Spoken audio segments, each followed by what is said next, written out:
Hello, and welcome to another episode of TacoBytes, your daily bite of Degen, episode number 426, SBFTrial lunch break. It is a lot of stuff came out from the financial expert from the prosecution. Originally opened up with Alora Katz. We're going to go into her in just a second. We're having a quite little issue with the Twitter space, and so we're going to just check on that real quick, make sure that that's running. We might have got rugged. So we're going to skip that and make sure we're there. And we are back. So yes, we are live. Hello, and welcome to another episode of TacoBytes, your daily bite of Degen, episode number 426. We are coming to you live from the steps of the SBF trial, day number 11. We do have video live streaming as well. We want to do a quick shout out to everyone on YouTube, Twitter, Twitch, Telegram, Discord, LinkedIn, and to our entire family over at Unlonely.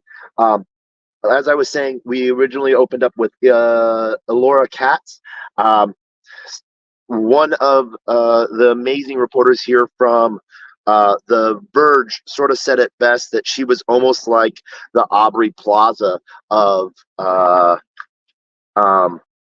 witnesses. Basically, everything that she said, she wanted to make sure.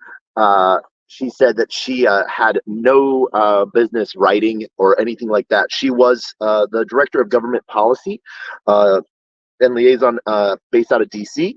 And so we saw a lot of issues with that come across. One of the big things that, they sort of just used was a bunch of irresponsible actors in this space. FTX is not one of them. Tweets from Sam. While his reportings from C-SPAN, and then sort of come across. I had to step out of the courtroom for just a second, and by the time I came back, prosecution was done and defense was already done with her as well, and I literally just took a note of WTF. But really what that purpose was to showcase the live evidence of him on C-SPAN and showcasing him, promoting not just political views, but messages of FTX and how it was doing things when it really wasn't. This is where we then came into the big aspect. Peter Easton, he is the professor of University of Research and Accounting at the University of Notre Dame, where he has been for the last 12 years. He has over 40 years of teaching and being a professor in this background. A little bit of background for him. He was one other crypto case that he was part of. He does deep penetrating details of account practices, and he is 3 cases that he has been on was Enron, Palrod, and Encom. The only other crypto case he has been on was the SEC versus Ripple. I do not know if he was on behalf of SEC or Ripple. Based on his testimony and sort of the way he presented stuff, I'm assuming he was on the SEC side, but I do not know for sure.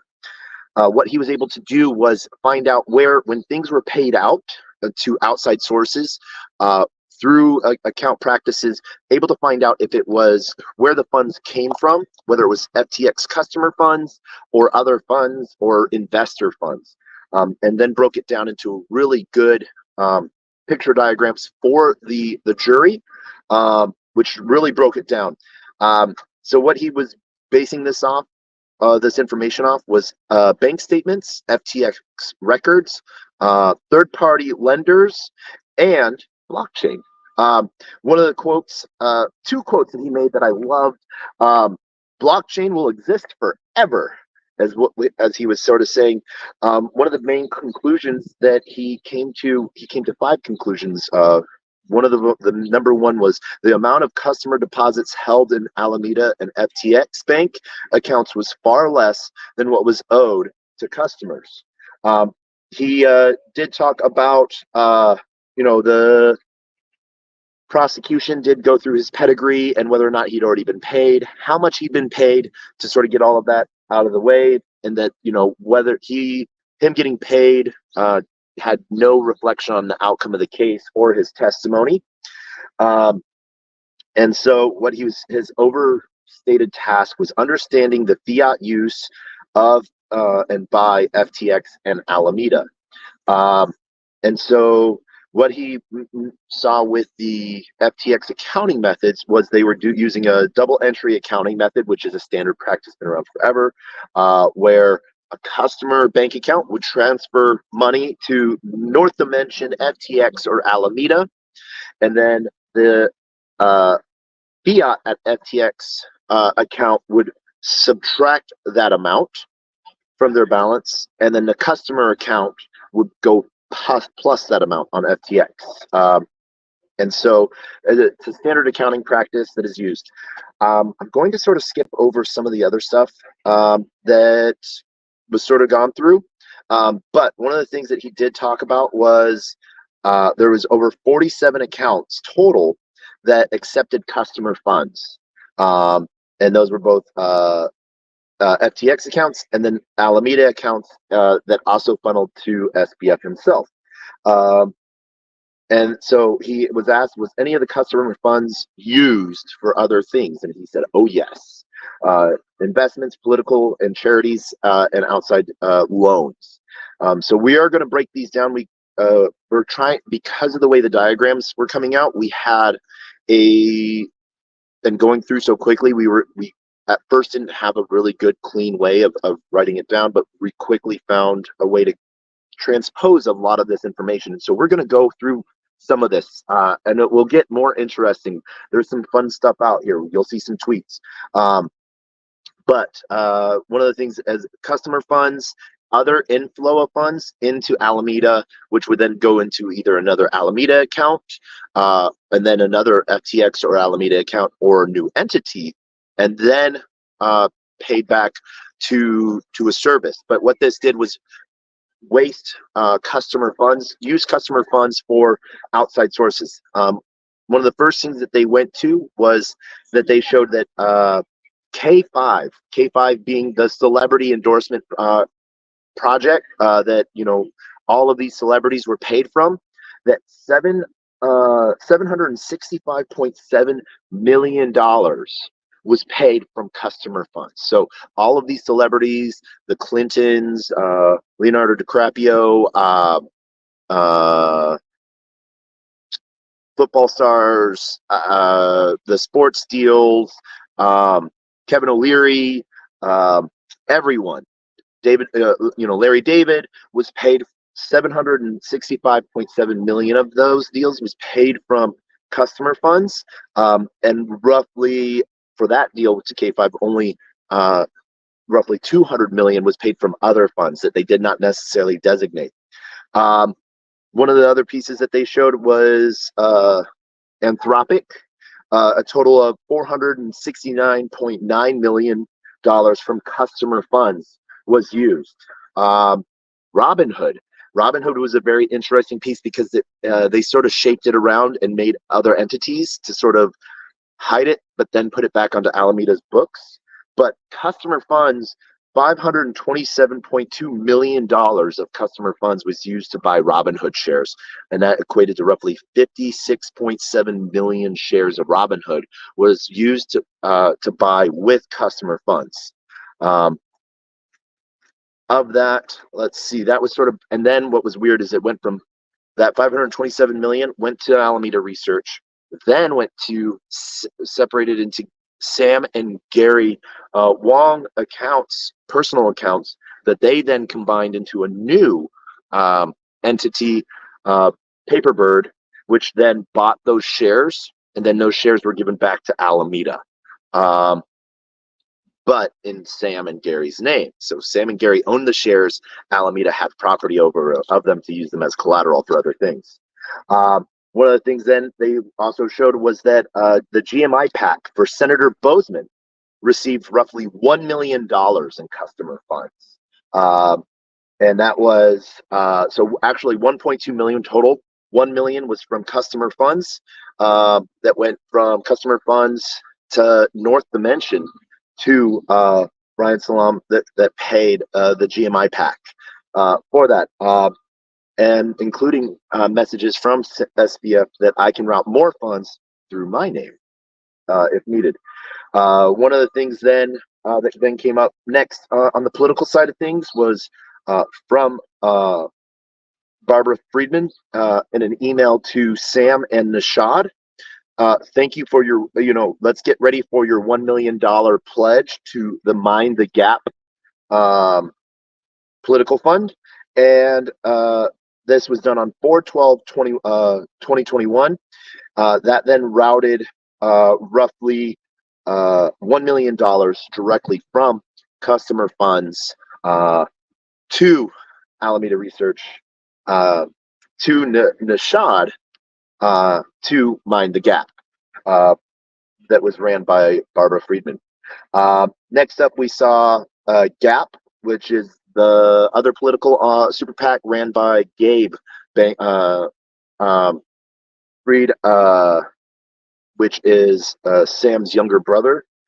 $320.3 million was funneled from customer funds to Alameda Research account 446. Then 30 million of that was transferred to Alameda Research account 405, and from 405, $30 million was sent to GAP.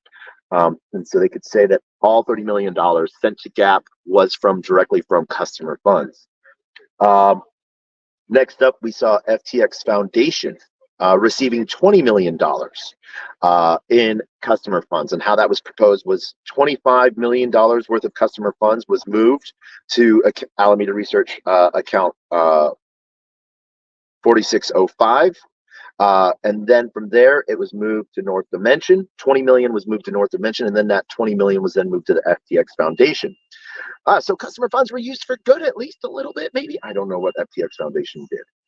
This is then when they got into the property side of things. And a total of $96 million was used in real estate.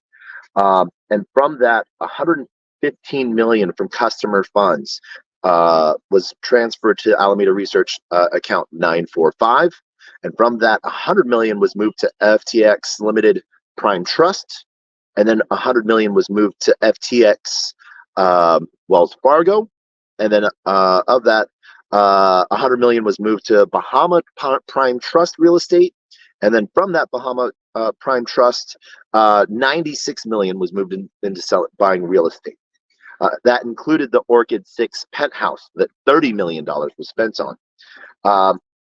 Next up, they had a separate payment for FTX Limited to pay and buy random things and property and cars and other things for employees. That had $181.3 million from investor funds and 1.5 million from other inflow funds. And these were other inflow funds that they couldn't necessarily pinpoint the total value or total places that came from, but that's what they sort of did. Of this, they said that they named out Alan and Barb, Sam's parents, as receiving, and this is from that FTX Limited that was then paid out. They received a payment of $16.64 million from customer funds and $1.64 million from other inflow funds. This is then when they did a really good breakdown of missing $9 billion that was from the total of $11.3 billion of fiat that they should have had, and the $9 billion that they had. So they had roughly $2.3 billion in fiat. And then they had paid $1.2 billion to Genesis, $600 million to K5,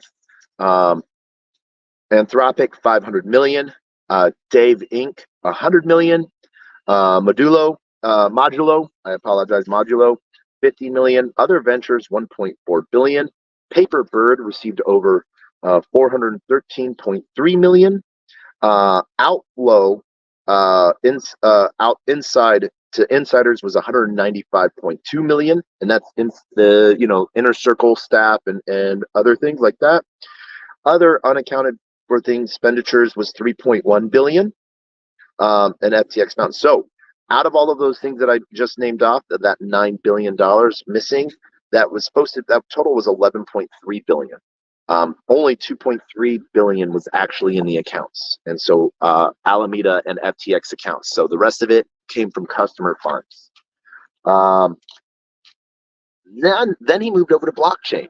And this was a really good time. This is where I had a blast. I did get a little upset because we'll talk about finance in just a second. But one of the great things that he said, and I was like, second quote of the day from him, much finer data we can get off of the blockchain. So I love that clean line. I hope that gets pushed out there a lot. Much finer data we can find, or much finer data we can get off the blockchain. And so he showed that it should have $11.4 billion worth of crypto in their accounts, but there was only $1.1 billion, and it was missing a total of $10.3 billion. They only tracked 9 currencies, not all of the tokens, and what that sort of did was, he said at that point, it would only either make the gap bigger or keep it the same. It wouldn't close the gap at all, and that's where that was at. And so then they jumped over to allowing negative because they had complete access to FTX data files. And so he said that, in the data, in the code, it was a specific line item written into the code that Alameda had that $65 billion line of credit that it could borrow against without collateral that we saw the other day that from Nishad talking about it. Of the total Alameda accounts that had the allow negative feature, there was 57 accounts that were allowed to have the allow negative, 0 customer accounts. One of the questions I really had was because FTX's internal practices were shaky at best sometimes, was whether or not that could be turned off or on, and if that was tracked, whether or not customer accounts might have had it turned on or something and then turned back off, especially around some of the inflow outflow that we saw near the FTX's death spiral. They did show a quick form of how negative that the account balances were in crypto, and we apologize. There is a news helicopter going over because in the courthouse next to us, Trump is going on, and so presidential helicopters and whatnot are flying overhead. Yeah, it is pretty interesting thing. Yeah, so yay. Okay, that was cool. So now we go into Binance, and the big thing within Binance, what happened there was that Binance, we need to make sure we are still going. All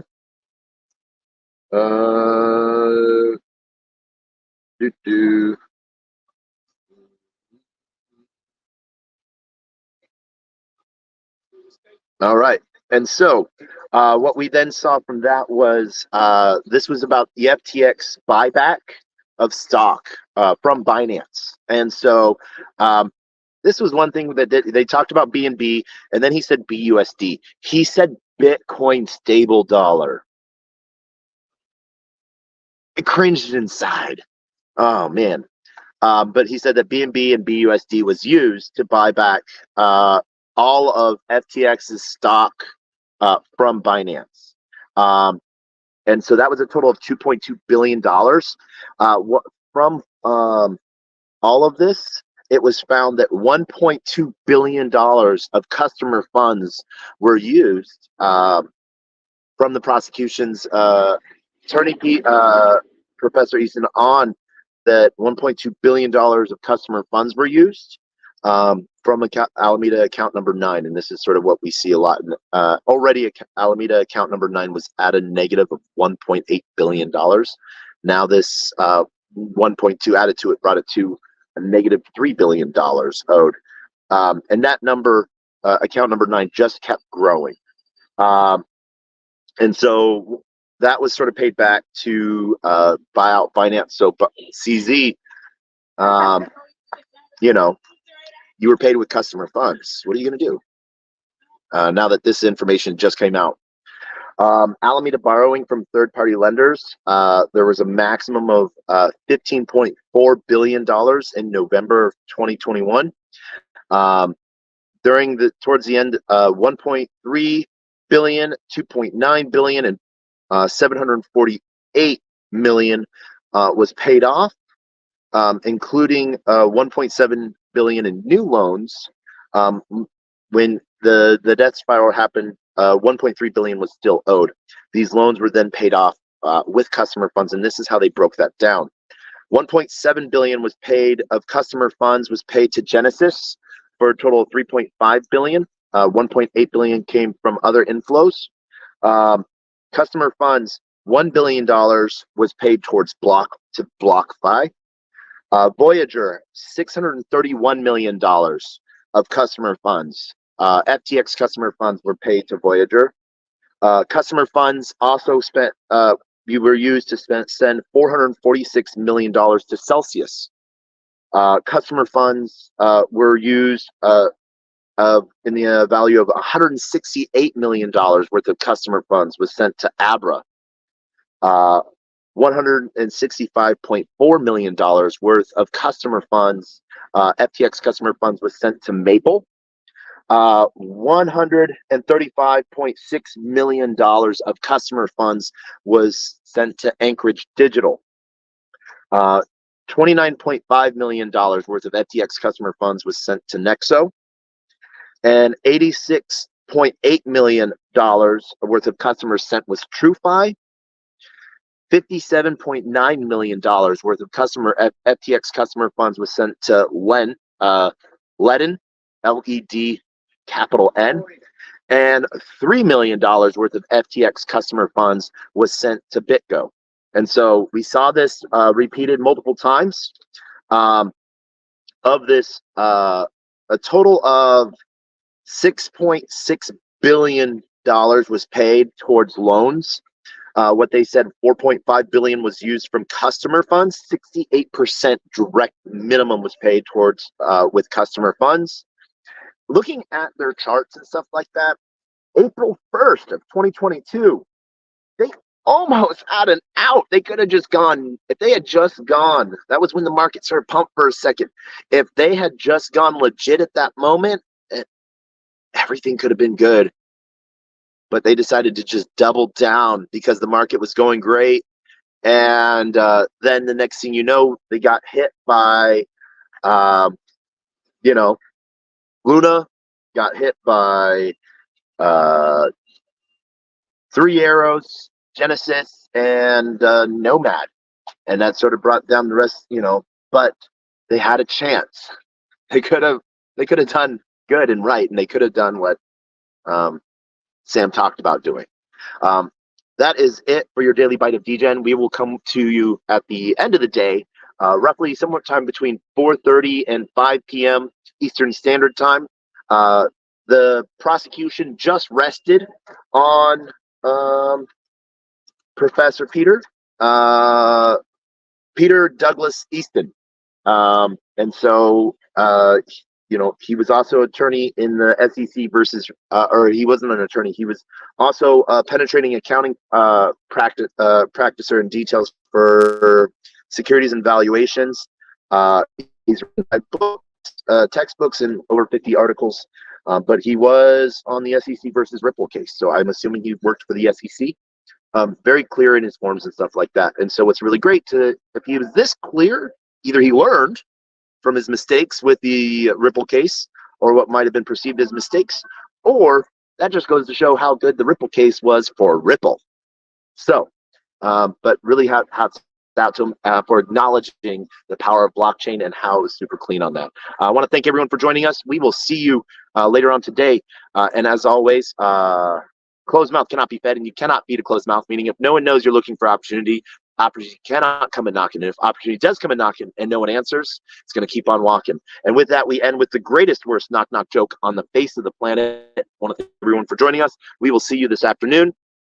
But I hope you're ready for this. Are you ready for this? Because it is the best, worst knock joke on the face of the planet. Knock. Who's there?